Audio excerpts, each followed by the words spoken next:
उपटना लगवलीन कर बहिना महतरिया हे। उपटना लगवलीन कर बहिना महतरिया हे। कौशल्या के नाम हंसवली बन गईली फुहरिया हे।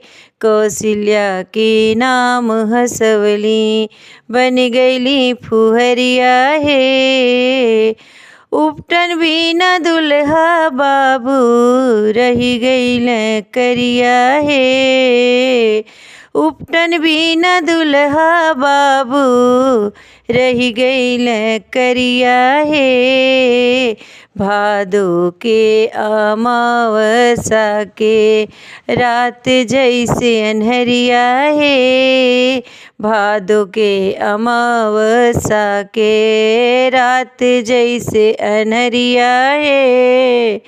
कौशल्या के नाम हंसवली बन गईली फुहरिया हे।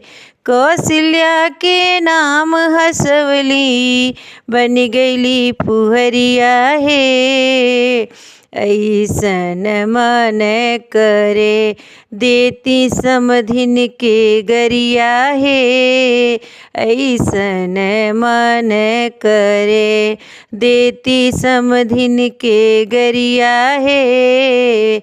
गारी सुना के उनके पाटी देती सरिया हे। गारी सुना के इनके पाटी देती सरिया हे। कौशल्या के नाम हंसवली बन गईली फुहरिया हे। कौशल्या के नाम हंसवली बन गईली फुहरिया हे। हमरा किशोरी सिया तू जनक के दुलरिया हे। हमरा किशोरी सिया तू जनक के दुलरिया हे। मोरी किशोरी सिया तू जनक के दुलरिया हे। दुल्हा के गोर बनई है बैठ के कगरिया हे। दुल्हा के गोर बनई है बैठ के कगरिया हो। कौशल्या के नाम हंसवली बन गईली फुहरिया हे। कौशल्या के नाम हंसवली बन गईली फुहरिया हे। मेहनी भी नारायण प्रभु सुन सुन मुस्कई हैं हे।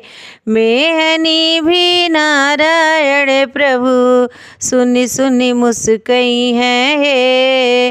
मंद मंद मुस्की कई के तिरछी नजरिया है। मंद मंद मुस्की कई के तिरछी नजरिया है। उपटना लगवलीन कर बहिना महतरिया है। उपटना लगवलीन कर बहिना महतरिया है। कौशल्या के नाम हंसवली बन गईली फुहरिया है। कौशल्या के नाम हंसवली बन गईली फुहरिया है।